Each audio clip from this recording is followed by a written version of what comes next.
Hello, everyone. I'm sure you're probably thinking, oh, you gotta be kidding me, right? Nope, it's real. I am ending the Wide Right podcast because I've lost interest in sports.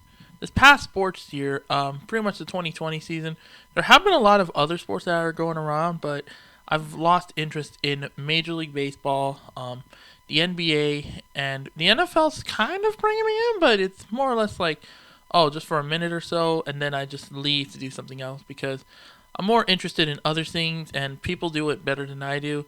I know I did my best, and I'm happy for that, but that's not what I'm here. That's not why I'm ending it. I'm ending it because I've lost interest in all of this, all the sports stuff. Because, yeah, it's easy to produce, it's easy to put together. However, I have to admit that I was infrequent. I couldn't keep up a good schedule, and all that stuff. So that's why I'm ending the series. That's why I'm ending the podcast.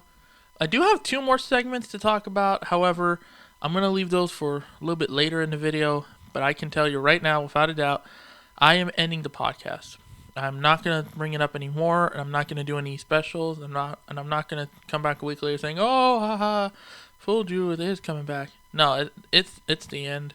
I know it's the end of the podcast because of that. So yeah, so I do have two more segments, but they are probably some of the best segments I'll ever have on the podcast because of the fact that it's more stats based, and it's more stat based than rather than opinionated. Okay, so I hope you enjoy these last two segments before the end of the Wide Right podcast. May it die in a fiery blaze because I fucking hate it. Welcome to this final edition of Wide Right. I'm Lone Wolf Rider. I'm here to give you some little stats on some things. Now, one of the things I've always realized is that the Los Angeles Dodgers and the San Francisco Giants, longtime rivals, usually have interesting success with patches. Now, what am I talking about? Well, let me tell you. The Dodgers and the Giants since 2008 have both worn a combined total of 13 patches. Now, the Dodgers patches, it's 2008 50th anniversary in Los Angeles, 2010 the 55th anniversary of their first World Series championship in Brooklyn, 1955, meaning that they are obviously acknowledging their time in Brooklyn. 2011, the Duke Snider Memorial Patch, which of course everyone knows because it's easy to spot. And then 2012, the 50th anniversary of Dodger Stadium, the most awesome stadium in the world. And speaking of which, there's going to be another patch coming soon. I'll explain in a moment. Of course, 2018, the 60th anniversary in LA. And then last year, other than the MLB 150, which was mandated by the league, other than for Cincinnati because, well, they were the team that everybody was honoring, they had a patch to honor the late Don Newcomb, who had passed away in the offseason. And of course, like I mentioned, in 2022, the Dodgers will have two patches. They'll have one patch for the 60th anniversary of Dodger Stadium and one patch for the 2022 MLB All-Star Game, which was stupidly canceled by Robert Manfred because he hates the Dodgers. Although must have been really sweet for Dodger fans to see him give the team the World Series championship. Now the Giants, though, of course, the Dodgers are going to get back-to-back years of patches, along with the Nike logo. Anytime you give the Dodgers a patch, they usually do well. You give the Giants a patch, that's when they're going to be fucking terrible. I'm not kidding. I got the numbers to prove it, and I've actually crunched the numbers multiple times, and I'm just going to say it now. I think the Dodgers do better with patches. Now, of course, the Giants also had a 50th anniversary patch in 08 and a 60th anniversary in 2018, but they also had some interesting patches, and this was done before, I believe this was done before both teams. It was done before both teams completed the 2020 season. So, of course, 2008, their 50th anniversary, 2011, 2013 World Series titles, 2015 World Series title, along with a Lon Simmons memorial patch, and he was a longtime Giants broadcaster. I literally had to look it up. 2016, they had Monty Irvin and Jim Davenport patches. 2018, the aforementioned 60th anniversary in San Francisco.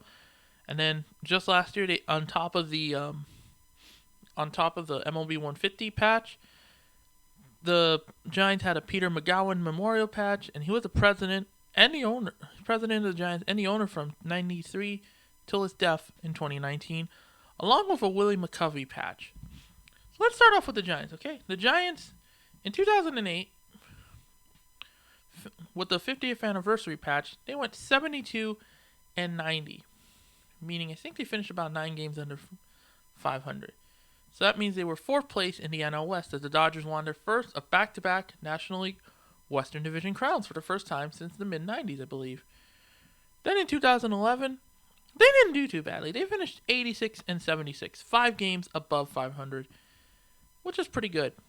But then they flipped the script and finished 5 games under 500 in 2013. Of course, 2011, they were 2nd place in the NL West behind the division champion Arizona Diamondbacks.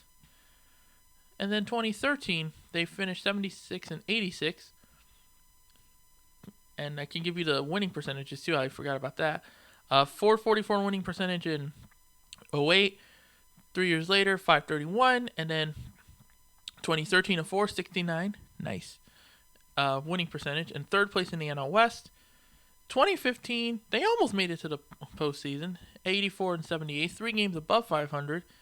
However, they finished 2nd place to their arch rivals. And then 2016, they went 87 and 75, which, well, once again, I think it's 162. 87-75, 6 games above 500. 2nd place in the NL West, but good enough to be in the wild card game. They were the 2nd wild card, meaning they had to go on the road to Queens to face the Mets, the defending National League champions, beating them 3-0 off of I think Christian Tomlinson home run. I think that's the guy who did it.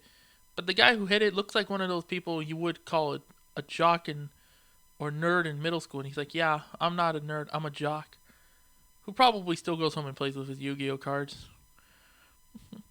But then, of course, they had that epic collapse in Game 4 of the 2016 NLDS, which every Dodger fan should revel in. And we all know what happened. And then, of course, 2018. They were 8 games under 500, going 73 and 89. Of course, 2015, 519 winning percentage. 2016, 537. Their highest with a patch. But, of course, as I mentioned, they haven't done well. 2018, they went 8 games under 500, 451 winning percentage, 4th place in the National League West.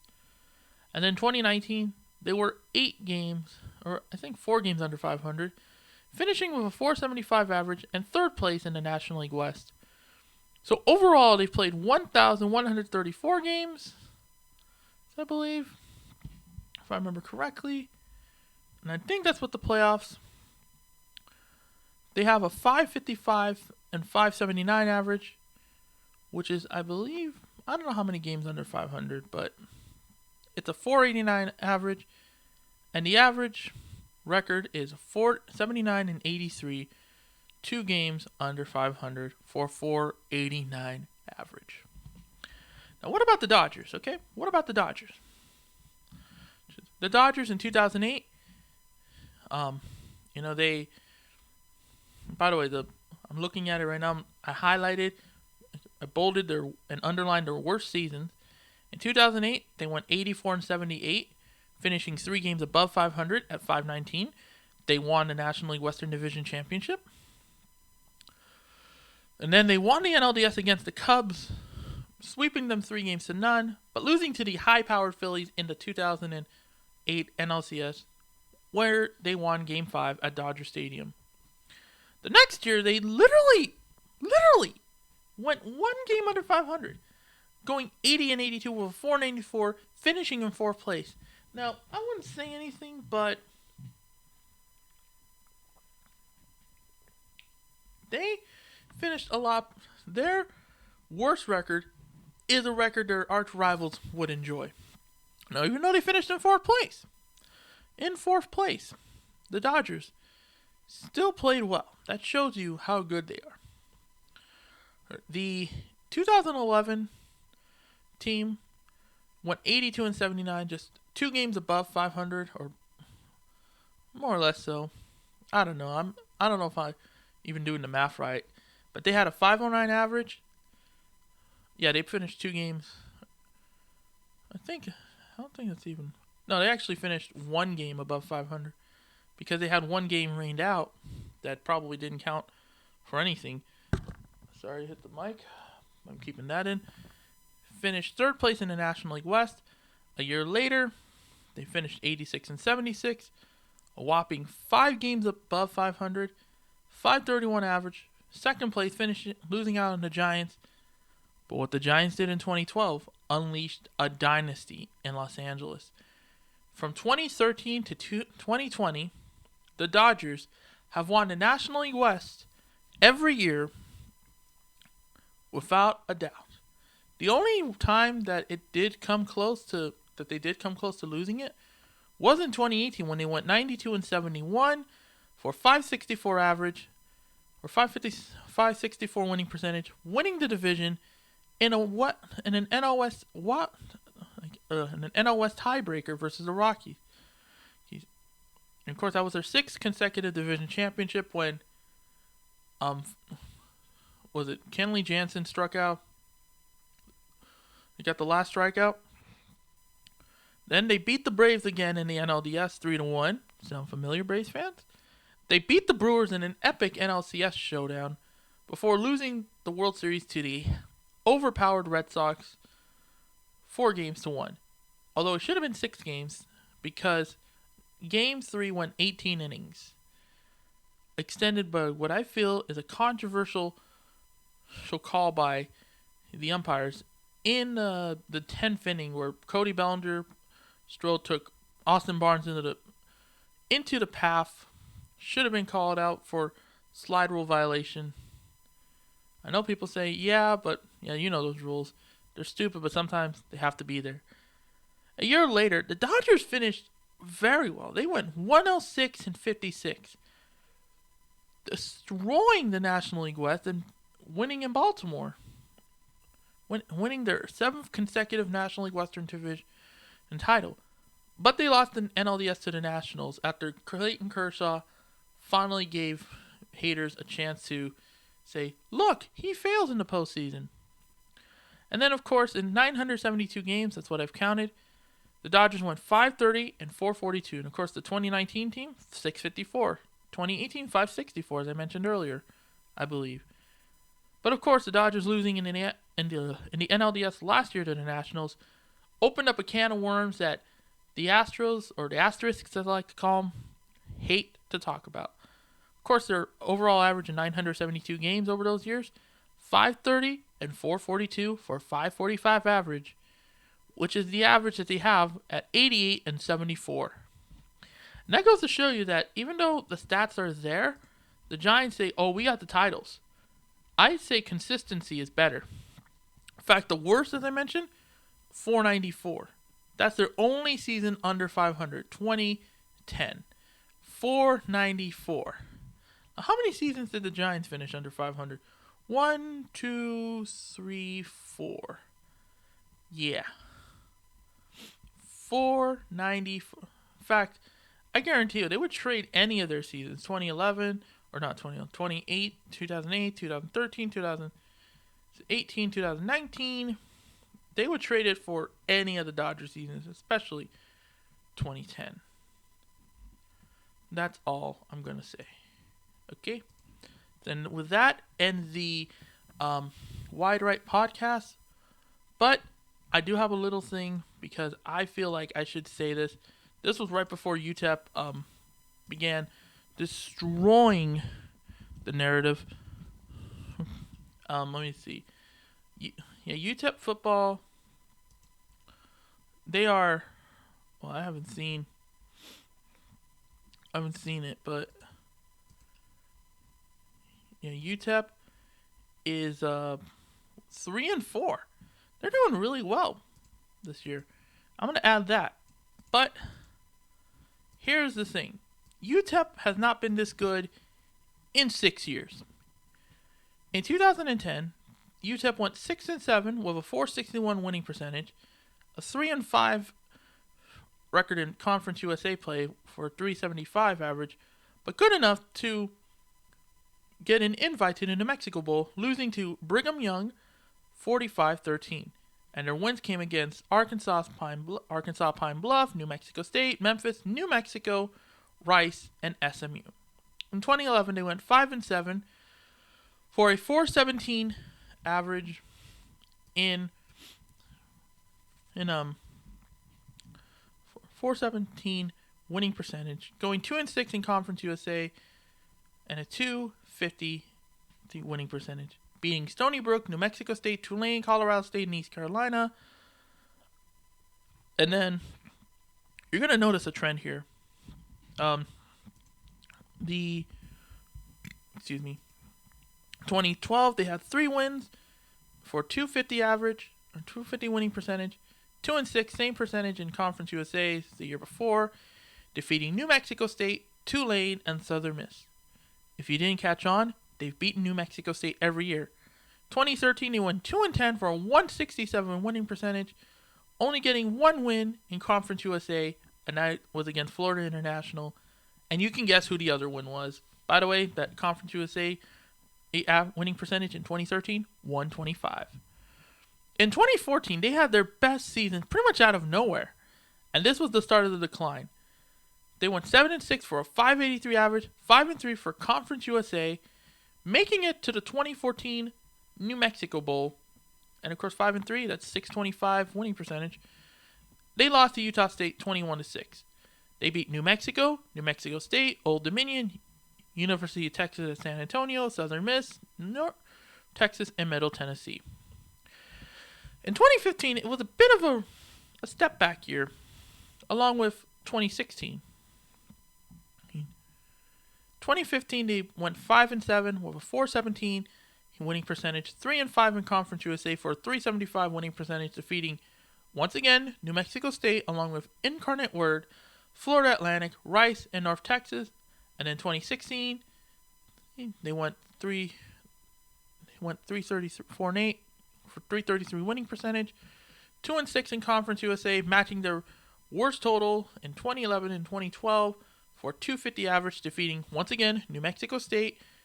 Then they beat the University of Texas San Antonio, better known as UTSA. Those guys play at the Alamo Dome. Then you got Houston Baptist and then North Texas. And then the bottom drops out. Here's why. 2017. Nothing happened, dude. Nothing happened. I kid you not. In fact, it was so bad.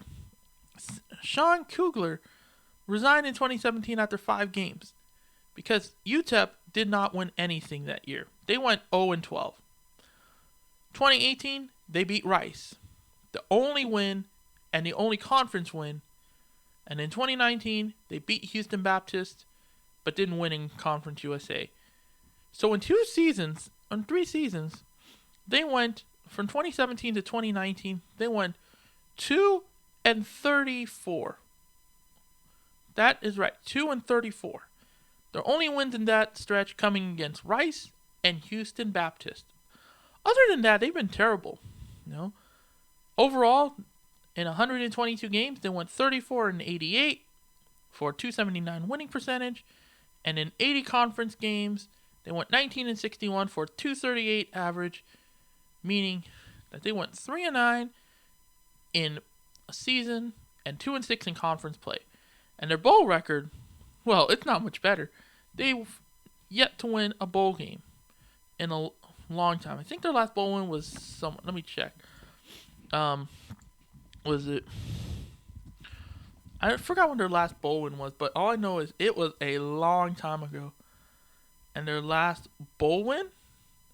Well, let me see. Their last bowl win was the 1967 Sun Bowl, beating Ole Miss 14-7.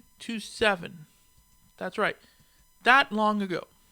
And of course, in those 2 bowl games, the New Mexico Bowl and, well, both New Mexico Bowls, they scored 19 points, but have given up 66. And here are their head coaches. Actually, yeah, head coaches. Mike Price was their head coach from 2010 to 2013, and he came back as an interim in 2017 after Kugler resigned 5 games into the season. He went 16-33 for a 327 winning percentage, 8-31 in conference play for a 205 winning percentage, not winning a bowl game. And then, of course, the aforementioned Sean Kugler, who resigned in 2017, 16-26 for a 381 winning percentage. Ironically, their best winning coach, 10-15 in conference for 400. Ooh, look at that! He was the best. And then, of course, not winning a bowl game. And then Dana Dimel, 2-22, 1-15. My goodness, these guys are probably starting to turn it around. But in the end, I think UTEP, even if they win more games this year, they're going to have won more games. They literally won more games this year than they have in the past 3 years combined. Okay? Now, with that ends the Wide Right podcast. There will be more sports videos like this, more statistical videos because I love it. However, they're going to be separate. It's not going to be part of the podcast series. Thank you, and I will see you on Friday for something a little more appropriate. Okay? Take care of yourselves. Goodbye.